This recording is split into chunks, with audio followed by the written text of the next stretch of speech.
Today we are bringing it back. This is the video that will have you the most prepared you can possibly be for FNCS Week 2 opens in Chapter 4 Season 3. You guys really showed a lot of love and support for my FNCS Week 1 tips and tricks video, and this time around we'll be going inside my mind and analyzing 2 wins from the Duos Cash Cup that I played with my duo T-Moose. Keep in mind that this gameplay is from before Siphon getting added back to competitive and before Epic vaulted the flare gun, but no worries because everything that I'm going to be breaking down will still be completely valid for week 2 FNCS. For this video, let's set the like goal to 2,500 likes because you guys have been consistently crushing that like it's nothing. We've had so many new viewers recently, so if you enjoy watching Fortnite competitive videos on YouTube, definitely consider subscribing. I'd love to have you here in the community, as well as typing in code JCMYT in your Fortnite item shop. So jumping right on into our first game that we're going to be breaking down in this video, this was actually not only the first game of our Duos Cash Cup, but our first tournament game that we've ever played together. The reason I mention that is because I want you guys to have hope that even if you're playing with a new duo, it is still possible. We land at Brutal Bastion, and this is our W key game. Your first game should always be W key. T-Moose gives me the comm that he has these guys really weak, so I show up to help him clean up the fight. This was an easy 2v2, like we just don't lose this.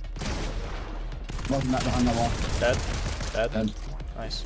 Hit barrels, hit barrels. Word of advice, in your first game, you just gotta send it and have the most confidence possible because the first game is gonna be the easiest game of all of your FNCS. Also, this is the way that you need to view things. You have a 3-hour timer to play 10 matches. The reason it is so important that you W key your first game, not only is it your easiest game of the tournament, but also if something were to go wrong and you die in like the first 5 to 10 minutes of the game, that would be better than say playing it for placement, getting to late game, and then dying before getting your placement points while also wasting like 15 to 20 minutes. So trust me when I say to have the confidence to W key in your first game, at least until you have a win condition. If you and your duo are rocking a load of slurp juices, mythic guns, then at that point you should just be playing for the win. So right now we're focusing on having the confidence to win our off spawn when T-Moose comms that a duo has pulled up on him. Knowing that T-Moose is already in a fight with both of them, I look to build above them to get a really good line of sight to deal some quick damage.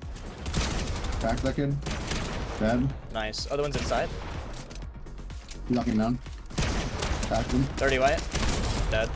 Now hopefully you guys saw my week 1 FNCS tips and tricks video where I said that you not only need to be making a drop map to get the best drops for your drop spot, but you also need to be setting up loot route strategies so that you can most efficiently loot your drop spot after you clean up everyone that's there. This also includes knowing each spot to most efficiently gather materials the quickest way possible at your POI. But T-Moose and I's situation is also unique in the way that we need to be preparing for the boss to spawn so that we can secure our vault loot. The thing about the vault is that you gain 3 points just for opening it, as well as the loot inside is the win condition. Getting the mythic flapjack and the mythic slurps each is really what sets us up to win this match. But first we have this random solo who shows up at the POI, and I'm gonna share you a tip that also works in 2v2 situations really well. Even if this is just a solo and T-Moose could have probably just wiped him on his own without any help, let's just say that this was a 2v2. Being able to dual pressure from opposite sides like you're about to see us do is going to help you clean up fights so much quicker, and overall is the most optimal way to just apply pressure in general. Yeah. I'm on the opposite side.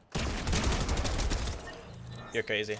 Nice job. I didn't even need to help you right there. That's crazy. So now it's time for the boss to spawn in. Keep in mind that the boss will spawn in right at the start of the second zone, but there's also a chance that he doesn't spawn in at all because there are 6 total locations that bosses can spawn and only 3 of them spawn per game. So we lucked out, we got the boss spawn, and immediately we're taking out the guards first and then the main boss, just because the guards are the most annoying. We grab the card, we rush over to the vault, and we secure it before anyone has the chance to rotate into Brutal and cause us any issues. And again, like I mentioned before, getting this vault not only gives us 3 points, but it also sets us up with our win condition. It would not be a proper FNCS tips video if I did not talk about Storm Surge and getting Storm Surge tags. I'm not going to spend too long talking about this because I've covered it a lot recently, but for the most part in FNCS, a lot of the game 1 matches don't go to Storm Surge, because let's say that you do super well in your first game, and your game 2 of FNCS, you're definitely going to need to get Storm Surge tags. So it's just a good thing to to be in the practice of. You really want to be looking for tags when you're like leaving your POI on your first rotate, and it's also good to strategize where you want to go to get these tags. The best way to do this and to position yourself in a great spot to get storm surge tags is to study people that are landing around you and learning the ins and outs of their drop spot so that you can predict very efficiently where they're going to be rotating to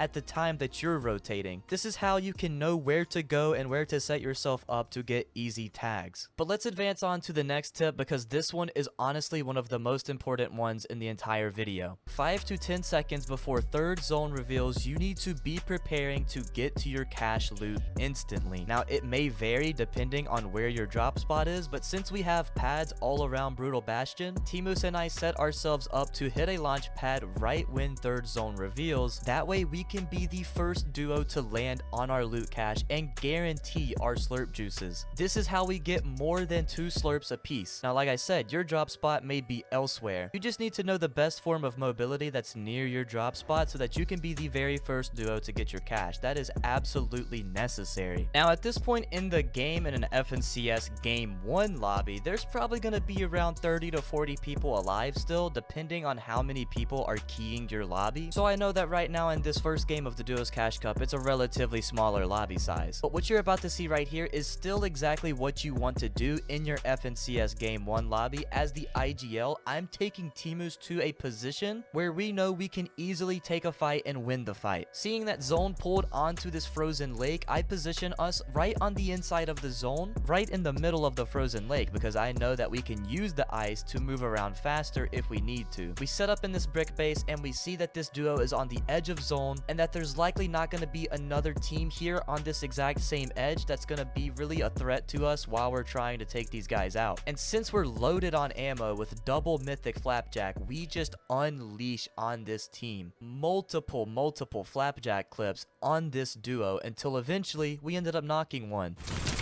Crack one, crack one.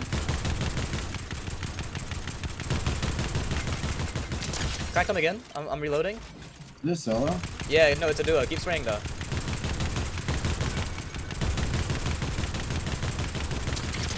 Crack. 20 white. 40 white. 40 white. They're so weak. They're so weak. That right there. Trap a kid down there. Yep. Dead. Nice, nice. Right there. Yep. Got the kill. Yeah, here, keep spraying that. 20 white again. He's gonna die. Got him. Dead. Nice. Something that you may realize if you do this exact thing in FNCS is that the team that you spray at will eventually end up getting lobby focused. If there are people gliding, they are typically a free kill. Oh, in here. Yep. Crack. Cracked him. Dead. You get it? Nice. Then again, this also just comes down to you and your duo's aim and how much you aim train, because for me, this is pretty easy shots. Right here, notice how I make the call to Timus to rotate over the ice. This gives us not only a speed boost, but it will also help us to get ahead of the other people who need to rotate. And you'll see here in a minute that we ended up holding them and getting the easiest kills of our lives. 9 times out of 10, if you notice that zone pulls far, especially if the game is as dead as this one is, the play is to just be the first team to get on the inside of zone if possible. Because of my positioning and decision making as an IGL, it literally was as easy as just point and shoot at these people and get easy kills. Yo, behind us. They're flanking us. They're coming the same exact way we came. 40. Crack. The guy in front. 90. 60. 90. Okay. Crack one. Wait, how are these kids? That came our way. Yeah. Okay, dead. Nice. And storm. Yo, the bloom. Yo, on the right. Spray that kid. 50. Crack. Dead. Nice. Crack. Dead. Both dead. Well, I'm on the mats. I killed the duo. We got a max pull, bro. We gotta get ready. Notice how instantly after picking up those refresh kills, we are dropping down to gather up as many of the mats and the loot as we can. Notice how also I pointed out that we got a max pull, and this is the exact reason that I like to carry the slap splashes. Because truthfully, without the slap splashes, this next rotate would have been 10 times harder, but we were able to get the infinite sprint. We literally just sent it all the way to this waterfall right here, and in these types of moments, you want to be aware of what is surrounding you in your environment on the map that could potentially potentially speed up your rotate and get you to where you want to be quicker, as long as it is safe and not going to get you beamed. We took the waterfall there to drop down, and I ran us all the way up to the top of this building in a position where we can look at opposite height from inside of zone. And from this moment forward, we are now in a power position where we can pressure the entire lobby with our mythic flapjacks and control the entire pace of the rest of this game. In FNCS, the lobby at this point will most definitely have more people in it, and height won't be as easy and free to take as this was. So keep in mind that depending on the amount of people left alive, you may want to try and take height later in the game. That way you don't get griefed early on and waste all of your mats trying to maintain height. Maybe wait until around first moving zone to try to grief the team on height and then try to take it then would definitely be more optimal to try and win the game with much more people in the lobby. But there is still a good chance that your first match of FNCS Opens looks similar to this one, considering you only need to be Platinum 1 to compete in FNCS. So for the rest of this match, notice how I, as the IGL, was able to tarp on height to keep us in the best position at all times, as well as how T-Moose is using these tarps to his advantage to go and try and frag out and get as many kills as he can from height. Please note that it is also a team effort, that we are always trying to spray the same person at the same time to increase the odds that we pick up that elimination. I'm tarping us. Here we go. Come on. Yep, I'm watching. Look at this kid. Dead. Get right here, on us. Nice. On us. Yep. Cracked, almost. You keep going, I'll watch this kid. You keep going. Yep, You I'm keep, going. I'm in your AR though. I'm looking for the beams. AR ammo. You need AR? Here, take. Yeah. Alright, keep going. On the air Yep, there. see that kid on the wood? Back, to the right. Dead. Nice, I cracked one too. Look on the tree, he's floating. Cracked him? Okay, keep going. Yeah, you're right. We're in right here almost. Alright, I'm 490 wood, that's it. Right here. Cracked him. Dead, knocked. Nice. Go back, it pulls back. We win the game. Yeah. Okay. Yo. Fry this kid. Right here. On the trees. In zone. I got my kill. In zone. It's I put his hand. 100? It's him. I'm going down. He's spraying. Going down. Have to reload.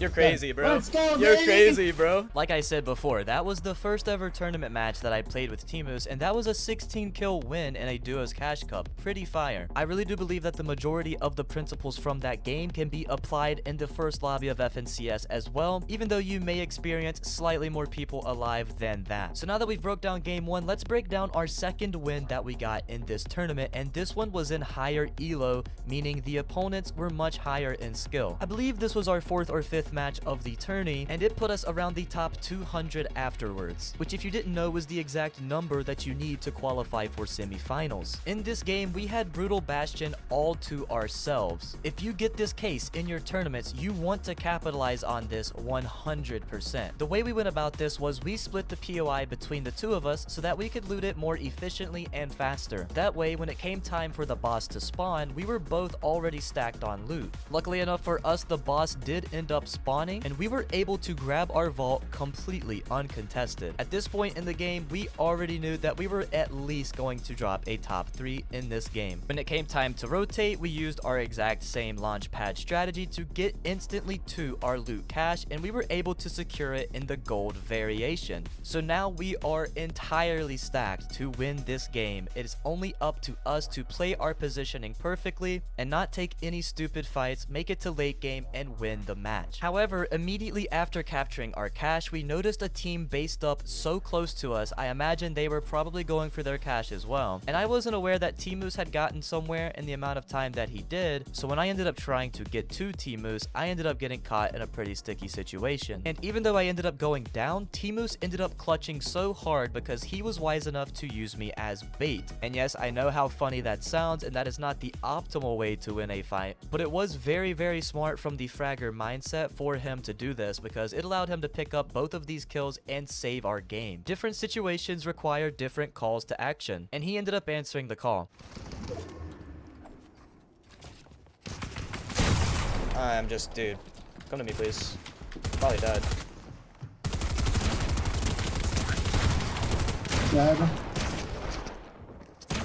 You're crazy. Res. After that, we were so loaded on loot, we were feeling good, and right here in this match, I'm gonna give you another tip that I didn't give you in the previous match. If you find yourself in this situation where your loot is just above God tier, and you and your duo are feeling good with the vibes, you can decide to fight for the island because it gives you 15 points when you capture the flag. Now keep in mind, during FNCS, this is most likely going to be contested by at least a few teams, but if you're confident enough and you just send it, it is definitely doable. And if you're lucky enough, like T-Moose and I were in this game, you will get the flag completely uncontested because no one wants to get griefed over it. You kind of have to test the waters and just send it if you decide to. You never know that this could probably be an easy way to just add 15 points to your score on the leaderboard. And on top of it, you could also secure an easy win after this point because you will be so set up. Once we captured the flag at this point in the game, in both of our heads, T-Moose and I knew that we were the #1 team in this lobby and that the win was ours if we just play it perfectly. All that is left to do is to perfectly execute all of our rotates, and in the exact same way as we did in the first game, we're also going to be going for height in late game. Right here on this rotate, I actually spotted that a rift that spawned under the loot island was really close to our right if we could just make one simple rotate to it. And seeing as to how the lobby wasn't super stacked, we decided that we could take height a little bit earlier than usual because of how good our loot is. With the amount of ammo we have, we feel like we can keep constant pressure on the entire lobby for the rest of this game. Again, I would focus on how T-Moose and I communicated while maintaining height and pressuring this lobby, exactly where we're looking at and why, and the timing of when we tarp, try to take height, that type of thing. I got height. I'm here. We have it. You're gonna sit? Yep. Yep, you're chilling, bro.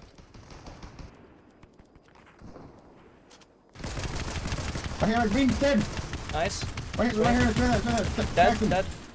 Nice. Look over here. 40, yeah. No, we need to spray this opposite height, bro. Oh, yeah. 60. Right. Spray him. Close to them. Make him drop. I'm gonna go right and we're gonna connect, okay? Watch out, yeah. Watch out for the zone we pull max. I'm connecting. Okay.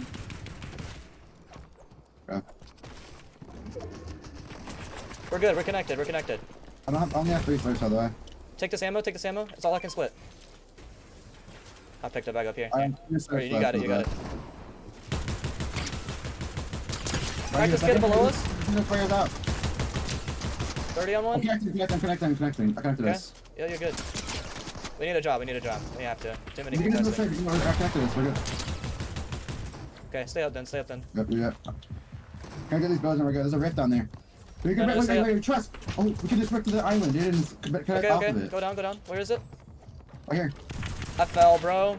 I'm just Oh, I'm dead. back in the rift. I'm at the playoff house. I died. I'm on playoff house. T-Moose's play was 200 IQ, I just was not able to execute. When I went down to catch the rift, I slipped, fell off the mountain, fell into a really bad spot. But T-Moose's play of hitting that rift and landing on the loot island above was actually the best play we could have made because we would have both been on height, but instead he definitely clutches up right here, plays the rest of this game out as a solo. Notice how in order to save his mats, he sets up a manual low pad off of the island so that he can get down to the bottom quickly without getting beamed out of the sky. And that's when he noticed that the person on height was a solo.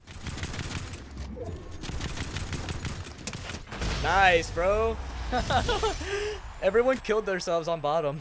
So in this video, we analyzed 2 of our best wins from the Duos Cash Cup, hopefully in order to have you guys prepared for FNCS Week 2, and I hope you guys end up qualifying for semifinals. But even if you don't, I want you to try and keep your head up and stay positive and stay grinding. I hope that you ended up learning something new from this video, or even if everything I talked about was stuff you were already aware of, hopefully you still enjoyed watching. If you made it to this point of the video, you are an absolute legend. Thank you so much for watching all the way through. Also, be sure to comment the trophy emoji down in the comment section below for 2 reasons. Per usual, I'm just trying to see who the real ones are. And the second reason being, I want you guys to have the best luck possible in this round of FNCS. Go ahead and comment that trophy, get the luck spreading for everyone. And again, thank you so much for all of the amazing support on the YouTube channel recently. There's not a day that goes by where I don't think to myself how lucky I am to be in the position I am in. So that's gonna do it for this video. Stay tuned here to the channel because coming very soon, I'm going to be posting our FNCS Week 2 opens. If you want to see another video of mine, it is on screen now. That would mean the world to me. And as always, I hope you guys have a fantastic rest of your day or night, and I will see you all in the very next video. Peace.